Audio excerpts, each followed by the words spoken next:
I settled on a 4-star. I still liked it. I think I might stay on a 3.5 star. So much miscommunication. It is now time for the main event. Miss Book Lovers. Yes! Yes! I cannot emphasize enough how highly recommended this comes. I think it's another book about writers, the way that Beach Read was. I have been putting this one off because I'm so scared of not liking it, but this will be my test. This is the breaking point. This is the deciding factor. I'm gonna start this. I might need to doom scroll a little bit before bed, because I'm really not looking forward to my meetings tomorrow, but it's fine. Later. Hi everyone. And it's dark. Can they invent a kind of life that's not overwhelming? I'm sitting here today overwhelmed by my to-do list and I don't have kids. I am in a good financial situation. I need to be better at being grateful. Anyway, this is the beginning of a vlog and I'm already trauma dumping. Hi! I literally stopped myself mid-sentence in the last video that I just posted because I'm slowly making my way through Emily Henry books. The first 2 were rereads for me, but I'm now on Book Lovers. And this is gonna be my first time reading it. I've been putting it off for years because I'm nervous that I'm not gonna like it. And I always hype things up in my head 10 times more than they actually are. So I'm feeling pressured to love this and I'm scared it's not gonna be a 5-star. Hence, I have not started it all day. Also, I've been in coffee shops editing videos and cleaning and laying and watching Instagram reels. Let me at least try and put effort into this and go find somewhere with nice lighting. This is not even better, but whatever. If you're wondering why I never post anymore, it's because even the minor inconvenience of not being able to find my tripod or having good lighting is enough to make me never want to show my face on the internet again. I'm back in one of those phases. How are y'all? Anyway, Book Lovers is gonna be the first thing I tackle, and I really want to start this tonight, but you know how you know when you Have you ever had a dream that you had? You know when you lay in bed too much and then laying in bed isn't even that fun anymore? I'm having one of those where like my body hurts just laying in bed. So it's like I can't get comfy to read this. Anytime I sit on the couch, I have 9 cats circling me like sharks. I'm not really in the mood to read right now. I thought maybe talking about reading would make me want to do it, but I'm just kind of like pissed and want to go lay down right now. So I'm using mental health as such an excuse now that I have the diagnosis. I'm like, I'm just so depressed I can't work or do anything right. Like, shut the fuck up and get help. Which I am, but it's not helping. Whatever. I have reading sprints tomorrow because on Patreon I have been slacking with doing my live streams. So I'm doing a bunch in September and October to make up for it, which means I have 2 hours where I'm either going to read or I'm going to do something productive instead of just sit on my phone. Maybe I'll talk to you then when I start this book tomorrow at 1 with my Patreon peeps, but it's definitely not going to be tonight. I kind of just want to go on my balcony and scream. But how are you doing? Hopefully better. Update. I had a snack and I think I was hangry because I feel better. Also, I turned on my overhead lamp so the lighting is better. Turns out, life is easy if you make it. I'm gonna start this because I feel better. Do I know what it's about? No. But I do know it's about people who like books. I do that. I'm just hoping this isn't gonna be like a self-insert romance where it's like, oh my god, it's a great book for people who like books. But we'll see if this heals my cynicism around romance. I'm hoping so. Are my expectations too high? We'll find out.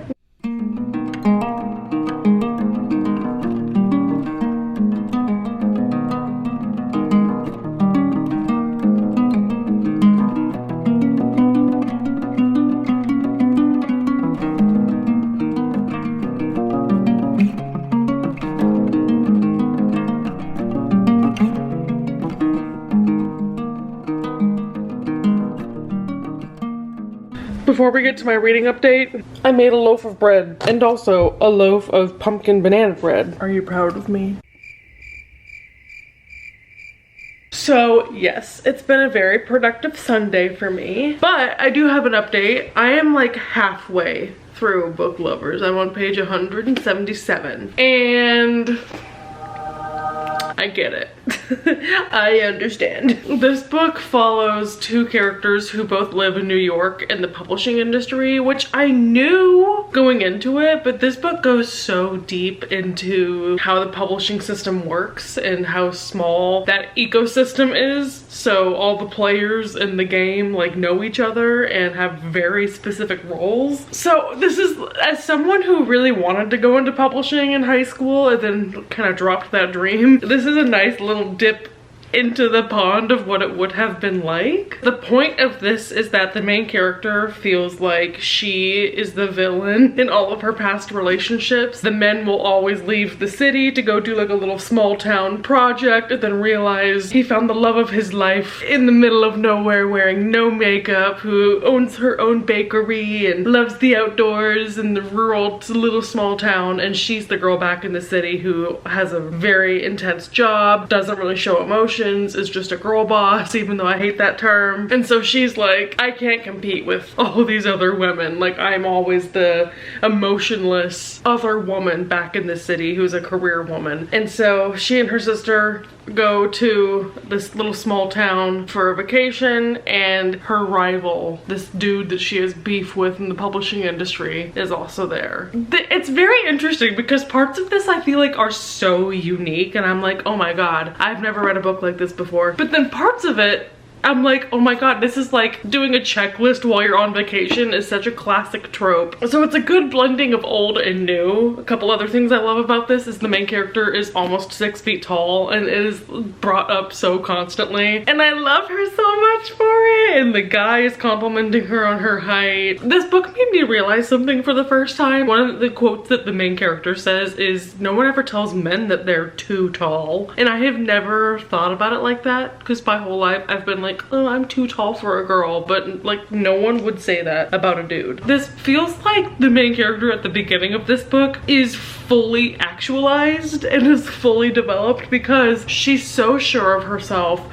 she's so confident, sometimes to a fault, and sometimes, you know, blocking out all of the emotions that come with having to be so strong all the time is definitely her detriment. But I just like how from page one she's like, yeah, I'm good at my job, I am a very motivated person, and I love my life. There's just so much I love about it. The characters do have a lot of banter, which I have found a little bit difficult to read in her previous books. It could sometimes come off as a bit corny, but so far these characters feel real even when they're bantering. Sometimes it like edges on being a little bit too much, but it has never fell into the cringe category. There's already been 2 like steamy scenes. There's already a lot of pining about like, you know, he's basically your coworker, like you can't be with him, but he now knows about this to-do list while they're on vacation, so he's like, ooh, you like a skinny dipping? So yeah, I just read this for like 2 hours during our Patreon reading sprints, and I'm loving it. Predictably, or maybe not predictably, because I was really concerned I wouldn't like this as much as the hype would suggest. So I can kind of tell maybe where this is going and like the resolution that this guy is gonna help her understand, but there are a couple of things that have been left vague, so I'm kind of wondering where that is leading. So yeah, it's good pacing, very addicting, love the characters, love the plot. I can see why it's so popular. And the dude's name is Charlie, so I am imagining Chief Charlie Spawn as the love interest. Do you guys ever have that Sunday guilt where I know I should be changing my wash and vacuuming, but I'm like, I just want to read my book? She agrees. But yeah, if it were up to me, I would finish this all in one sitting. And I think honestly, I could probably do that. I just know that future me will have put in like a 1 day later transition here.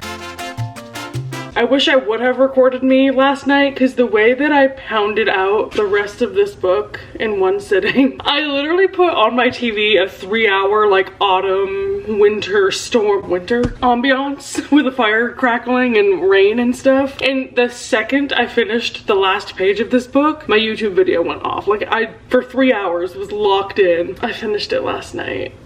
And my immediate response was to go to Goodreads, mark it as 5 stars, and put my review as, I'm nailing this to my door, Martin Luther style. Here's the thing about this, and I'm already going to be negative so I can follow it up with positive things. I don't know that it's a full 5 stars. Like, I'm so cynical. I need a 5-star book to have like swept me off my feet. And I guess maybe just contemporary stories like this don't affect me as deeply. I don't know. I still give it 5 stars because I read this so quickly. story. I liked the character dynamics. The main character was consistently like interesting and I supported her through and through. I loved all the discussions about family, and even though this was a bit predictable, like typically I cannot be someone who predicts what happens in a book or movie, but I saw this coming from a mile away, which I'm not sure was intentional or not, but I felt it was a little bit predictable. And honestly, I wish we would have seen more of her in New York, because this whole book is like a love letter to how much the main character loves living in New York. And it was sad, I cried at certain points, but it was also very clever. Her writing is so easy to read, but is still very beautiful, and the references that she makes and the kinds of like metaphors and descriptions that she writes are very unique. Charlie was just so supportive of her and like pep talked her,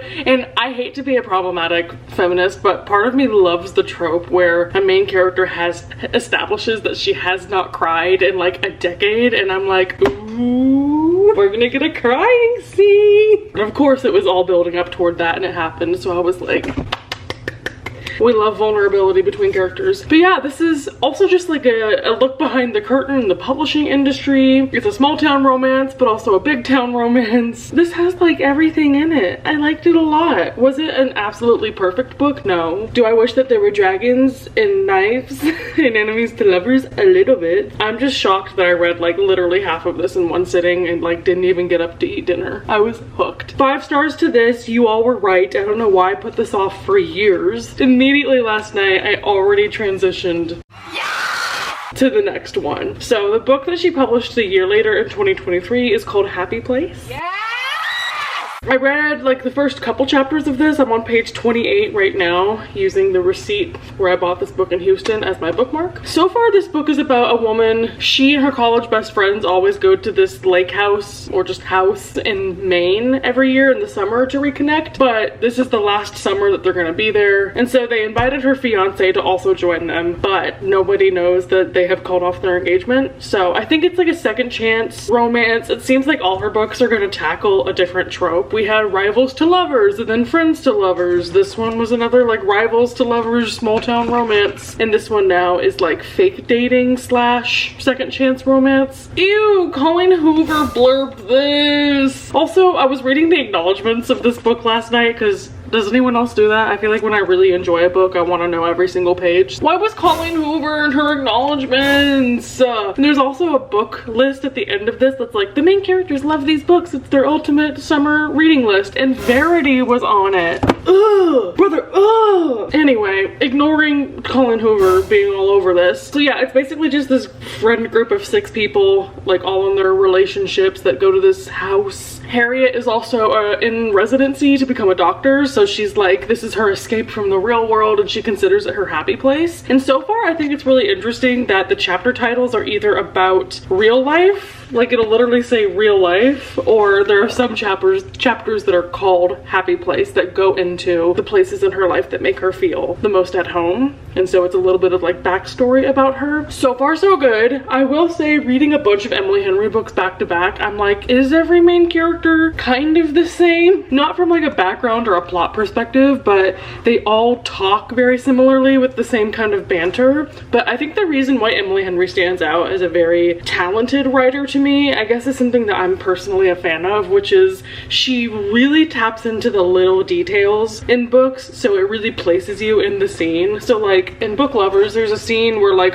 she and her family are all going like blackberry picking, and it talks about like the smell of that, and even days later when they're hugging, she's like, and I still smell like the blueberries in her hair. And it tugs on a sense of nostalgia also, because especially as she's talking about like her childhood in New York with her mom and all of the interesting places that they went together and the love and magic that they experienced together, it really draws on your heartstrings when she mentions these like little instances in time. And this I already feel like is going to mirror that, because she's talking about these places that are so close to her heart. So she's like listing the breeze through the porch on a Tuesday, or I don't know, the crunch of sand under your feet. She really just draws on very microscopic details that make it feel homely and familiar. I'm loving that writing style. I do have to work right now. I just got a meeting notification that I have a meeting in 10 minutes. So I'm gonna continue with my iced chai. I did make this concentrate from homemade. I like boiled water and honey and put tea bags in it, and it's not good. It just tastes like oat milk. And I don't know how to make it thicker and more substantial other than like continuing to boil it and reduce it. But yeah, this one was a flop. But I just wanted to pop on and say hi, and I'm gonna put this on my bookshelf now, but I really enjoyed it. I'm a big fan of books with like ice queens as the main character, just meanies. Emily Henry, you've done it again. You've captured my heart. It does feel very basic to be reading Emily Henry, especially like I'm 3 years behind at this point, but whatever. I am just like other girls. I am basic. I like things that other girls like. I drink iced chai lattes and I read Emily Henry and I have cats. I am exactly like other girls and I love it. Anyway, see you whenever I film again. 3 weeks later. Consider me more floored than I have been in my entire life when I was editing this video and it ended with that last clip. Because, spoiler alert, it's been several weeks since I've read this book, and it is, if not the best book of all time, my favorite book of the year. I knew that everyone loved book lovers, so I was ready for that to be good, and then everything else is downhill. No one warned me about this one. And apparently this is the one where all the girlies who have taste understand it. My Goodreads review of this actually starts out with, "This book is for me and no one else." So selfishly, I kind of don't want to talk about it. But on the other hand, I was just skimming through all the tabs that I marked just now so I could remember everything I loved about it. And it made me almost start crying again. So this book means so much to me. Needless to say, this was an instant 5 stars. I'm sure the reason I didn't update like anything on it is because I read it in one goddamn sitting. But this book made me feel the way that I felt when I read Rebecca by Daphne du Maurier, which if you saw my favorites video of last year or the year before, it was like my #1 favorite book. It is the intersection of what my favorite things to read about are, and I had no idea it would be that going into it. Even though this is a romance and it does have tropes like fake dating because they're at this lake house together. I don't even think it's a lake house, but they're at this vacation house together. It's the last summer they're all gonna be there because they're selling the house. So they're trying to make it like the best year yet. So the main character, God bless her soul, God bless Emily Henry for creating her. She is like a brain surgeon or some kind of intense surgeon, and her entire character is a metaphor for like, she wants to be helpful, she wants to please other people, she wants to be the shiny mirror ball on the ceiling making everyone happy and trying to, you know, fit everyone's expectations of her. So she is like going above and beyond, like, we have to make this the best summer ever. She has to be the people pleaser, make sure everyone's happy, and she has to lie and make it look like she and her ex-fiance are still happy as clams even though she can't stand him and shit has fallen out between them. The way that this builds and the fallout at the end happens is so good. But also just the relationship in this, the whole point of it being a romance book. Wynn, who is the male main character, the love interest, was so delightful. He had the greatest backstory. It was so gentle and he was so kind, and there was still such good banter between them. And it's like the whole pacing where she hates him but then she'll get drunk and miss him. Like, I can't even go into the details of why this was so incredible. So yes, the romance in this is immaculate. It's soft, it's perfectly paced. The reasons why they drifted apart and then come back together are so well executed. But the thing that broke my heart reading this, the last 100 pages of it, I spent absolutely bawling my eyes out. I just have a very soft spot for books about wanting to trap moments in time to preserve them forever, and this is one of those main characters similar to Rebecca, where every second that slips by terrifies her because she just wants to keep things in her life the same and she has no control over that. So this entire concept of going back to this house that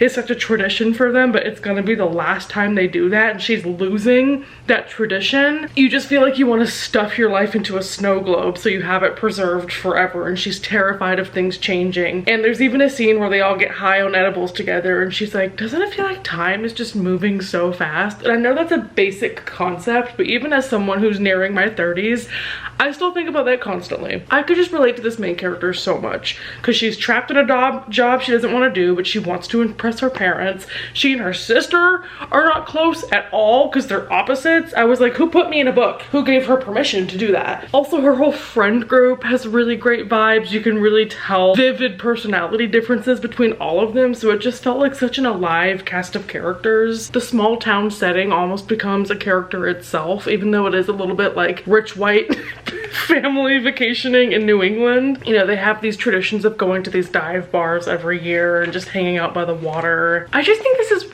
Emily Henry's book with the biggest emotions. Not that it's like devastatingly sad. I am sure other people did not cry reading this. I can see how other people might rate this 3 stars, but the emotional ties that she has to places and to people, like when she was in her relationship with this guy, it's not like she's like, oh, I love you. It's like, you are part of me. I need you scrubbed from my nerve endings. You are a Pavlovian response. You're not just someone I like I see you in everything. So I love that kind of love where it feels like contamination, and the fact that it gets to happen like twice on page. You see flashbacks of the first time they get together, and then all the backstory about like her family is cold and her parents aren't that loving, but his family was like a hug, and then things fell apart there. I need to reread this right now. I could read this again in one sitting right now, and it's midnight on a school night. There's some spectacular crash outs in this. There's even more spectacular coming togethers in this between friends and family and relationships. So if you have not read this one, and you're like, Emily Henry's not that great, or if you like any of the tropes that I just, not even tropes, if you like any of the storytelling elements I just talked about, like longing for the past, like already being scared that your best years are behind you, feeling that nostalgia tinged with regret and mourning, this is so good. And if you liked Rebecca by Daphne du Maurier, you would probably love this, and if you loved this, you'd probably love Rebecca by Daphne du Maurier. On that note, if you have any book recommendations that are similar to those two with main characters that are like what I just said, please let me know, because it is my favorite thing to read about. I don't know, maybe I definitely need more therapy to walk through that, but here we are. And somehow I was really flopping on my reading game, and actually no, I was flopping on my recording game, because spoiler alert once again, I finished the entirety of Funny Story as well. And this one I read again in like one sitting, and I think I was doing it on a Patreon live stream, and I was like FaceTiming Bonnie and Stevie during it, so it makes sense that I had my phone on and not my camera. But the only problem with this is I really want to sit here and review it for you. Ask me if I remember literally anything about this book, because I do not. So this one, the only thing I remember, it's about a couple who were like perfect for each other, but then the main character, Daphne, her fiance breaks off their engagement to be with his childhood best friend, and while she's reeling from that, she and the ex-boyfriend of that girl become roommates. And they were roommates. And start living together, and shit develops between them. It's an interesting concept. I do remember that it is set in Michigan. The only thing I can tell you about this from memory, and I'm gonna scroll through these tabs to see if I can jog my memory, is the dude just felt like kind of a loser. Like the first time you see him on page was just such a bad first impression, where he's like laying in bed and stinky, and I know obviously he's going through a breakup like she is, but I was like, this loser, this pothead weirdo. I remember he works at like a winery, and they go at one point with him. I can't remember if it's fake dating, like they're gonna go to the wedding for their ex-fiancés and ex-partners together, and it was kind of a joke at first, and then it doesn't turn into a joke. Babes, when I tell you I remember absolutely fucking nothing about this book, and I don't have that many tabs in it compared to my other ones. Oh, I do remember the main character is a librarian, so there's like a fun scene at the end where they're hosting like this huge library event, so that was cute. Also, in this book it mentions the Stinky Cheese Man and other stupid fairy tales, and I loved that book as a kid, so that bought it some brownie points. Yeah, I'm rereading quotes from this book that I marked as things that I liked, and I genuinely don't remember a single thing about this, which may be at the detriment of when I read something in one sitting, I just consume it so fast that my brain blocks it out. But also I think one fault of this is that the romance just felt so typical between two like average people, so I guess there's just something unremarkable about it, which if you like those kinds of cozy like relationship books where it feels like it could be a Y/N kind of story, like I guess you would enjoy this. But for me, it was kind of unremarkable. God damn, why didn't I record when I was reading this? See, that I guess vlogging does help me establish memories of what I'm reading, because I'm sitting here like genuinely could not tell you what the resolution of this is. I'm sure that means I should probably unhaul it. I don't know. I'm holding on to all my my Emily Henry, just at this point it feels like a collection. But I will say this was not as great of a follow-up because this is like my new favorite thing of all time. So this one paled in comparison. And I'm so frustrated about this because I'm like, why don't I remember a single thing about it? What was my Goodreads review? Like, I'm sure it says more about me than the book that I have a terrible memory, but it has to be part the book's fault, right? Because if it was good, I'd be able to remember. I also don't think I reviewed it right after I finished, so maybe I should read other people's reviews. Did I even put it on Goodreads? Oh, I didn't rate it because I couldn't remember. Like, that's how bad it is I didn't give it a star rating because I seriously cannot tell you what I did or didn't like about it. Oh, that's crazy. Someone I really admire said this is her best book. Yeah. Oh, that's interesting because people are comparing it to New Girl because the main character is a librarian with commitment issues and Miles is a bartender. I did not get that from them at all though. Miles was just so boring to me. I guess maybe because this one's supposed to be more lighthearted and just like giggly time, but I was like, yeah, reading these reviews, I guess I just simply was not scooping what she was pooping because Forced Proximity wasn't picking up on that. Everyone keeps comparing him to Nick Miller and I just don't agree. The thing about Nick Miller is he's just a mess, but he's your ride or die. I did not get that from Miles. Yeah, okay, cute. Anyway, sure. Upset more with myself for not retaining a single drop of that and or documenting it, but that means I have one final book left, and I'm not gonna lie, I have started my next vlog about it and I'm on like page 30 and I'm struggling. I'm struggling with A Great Big Beautiful Life. I just found a chocolate on the floor. I got plans after this video. I have plans that I cannot share with you right now because the haters will sabotage me. Anyway, my next vlog is probably going to be a more normal reading vlog just because I only have one book left and you can't really make an Emily Henry vlog out of one book. Thank you for sticking along with me as I read iterations of the same female main character over and over. She is exempt from any criticism because this is the best book I've ever read. It's so good. Anywho, thank you so much for joining me. And I apologize that I did not record more, but that is the end of this video. I'll see you in my next one, whenever that one happens. Bye.